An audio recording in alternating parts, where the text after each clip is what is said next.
Diyarbakır Büyükşehir Belediyesi eş başkanı iken tutuklanan sevgili Gülten Kuşan akşamında cezaevindeki tüm kadın yoldaşlarımızı selamlıyorum. Eş başkanlık ve eşit temsiliyet ilkesini esas aldıkları için AKP, MHP, erkek egemen iktidarın hedefini olan tüm arkadaşlarımıza sözümüzü bir kez daha yineliyoruz. Eş başkanlık ve eşit temsiliyet mor çizgimizde demekten asla vazgeçmeyeceğiz. Bulunduğumuz her yerde, her mekanizmada bu ilkemizi esas alacağız. Bugün gerçekleştireceğimiz ve 2 gün sürecek olan çalıştayımızda bu ilkemizi en güçlü şekilde sahiplenecek, bunu tüm mekanizmalarımızda daha fazla işlerli hale getirmenin yol ve yöntemlerini hep birlikte konuşacağız. Yerinden ve yerel demokrasi diyerek güçlü tartışmalarla çalıştayımızdan çıkacak 2024 yerel seçimlerine kadın rengini, kadın iradesini, kadın duruşunu taşıyacağımızdan hiç şüphemiz yoktur.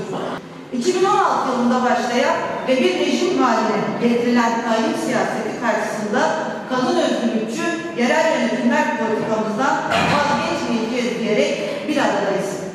Ne kapçı kayyum siyasetimiz ne de onun bölgedeki atanmış valileri, kaymakamları bizlerin bu hakkın mücadelesini sindiremeyecektir.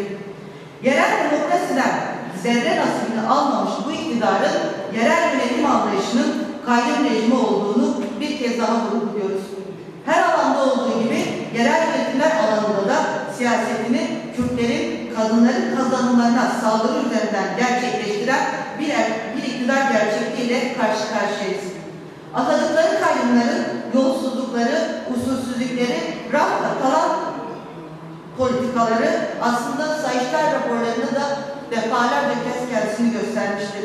O nedenle bu iktidar, gaspçı iktidar olmanın gerçekliğiyle kayyum rejimini bu topraklarda sürekli bir hale getirmeye çalışmaktadır. Kayyum rejimini esas alan, kayyum olarak atadıkları valiler, kaymakamlar eliyle belediyelere bağlı kadın merkezlerini hedef alan, kadın çalışanları işten çıkaran, başvuru yapan kadınların belgelerini sızdıran, şiddet gören kadınlara başvuracağı bir mekanizma bırakmayan bu iktidar kadına yönelik şiddet ve katliamların artmasının ilk elden sorumlusudur.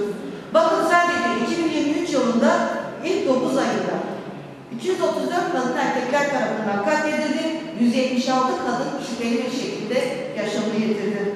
Kadın merkezlerini kapatan, kadınlara başvuracağı bir mekanizma bırakmayan, cezasızlık politikaları ile kadın katillerini adeta ödüllendiren iktidarın politikasının sonucudur bunlar. Sevgili arkadaşlar, evet, tüm bu saldırılar karşısında dün olduğu gibi bugün de mücadele etmeye devam ediyoruz.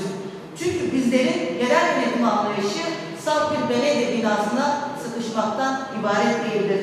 Yerinden ve yerelden demokrasi esas alarak kadın özgürlükçü yerel yönetimleri, yerinden ve özgürlükçü politikaları esas alarak kadın özgürlükçü yerel yönetim politikamızı bulunduğumuz her yerde hayata geçirmektir. Mahalle meclislerimiz, köy komünlerimizdir. Bulunduğumuz her yerde eş başkanlık, eşit temsiliyet ilkemizi hayata geçirmektir. Bugün eş başkanlığı dava dosyalarına suç olarak koyan bu iktidara en büyük cevabı burada bir kez daha veriyoruz. Eş başkanlık mor çizgimizdir. Asla vazgeçmeyeceğiz. Kadın özgürlükçü yerel yönetim paradigmamızı daha güçlü nasıl öreceğimizi dünya deneyimlerine, Rojava deneyimine bakarak tartışacağız. Kooperatiflerimizi, üretim alanlarımızı en güçlü şekilde yeniden kurmanın yol ve yöntemlerini hep birlikte konuşacağız. Kadınlara dayatılan yoksulluk, emek sömürüsü karşısında üretimin her alanında varız diyebileceğimiz üretim alanlarını kooperatiflerimizi oluşturmaların yol ve yöntemlerini hep birlikte değerlendireceğiz. Çünkü bizim paradigmamız kadın özgürlükçü paradigmadır. Kadına yönelik şiddetle mücadele kapsamında daha güçlü bir yerel yönetim anlayışıyla hareket edeceğiz. Doğamızı, yaşam alanlarımızı rant ve talan politikalarla kurban etmeyeceğiz. Çünkü bizim yerel yönetimler anlayışımız demokratik, ekolojik, kadın özgürlükçü paradigmamızdır. Savaş politikaları ile ağaçlarımızı, ormanlarımızı yok ederek bizleri nefessiz bırakmak isteyen doğa düşmanı politikalara karşı en büyük mücadeleyi vereceğimizden kimsenin şüphesi olmasın. betonlaştıran, yaşam alanlarımıza saldırarak kentlerimizi insansızlaştıran tüm politikalara karşı en güçlü şekilde mücadele etmenin yol ve yöntemini yine hep birlikte konuşacağız. Tek dil, tek bayrak, tek vatan, tek millet diyerek ana dilimizi yasaklayanlara, kültürümüzü yok etmek isteyenlere karşı buradayız demekten asla vazgeçmeyeceğiz.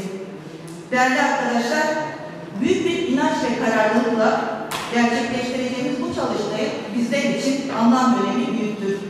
2024 seçimlerine giderken aynı zamanda bizler için ön açıcı bir çalıştay olacağından şüphemiz yoktur.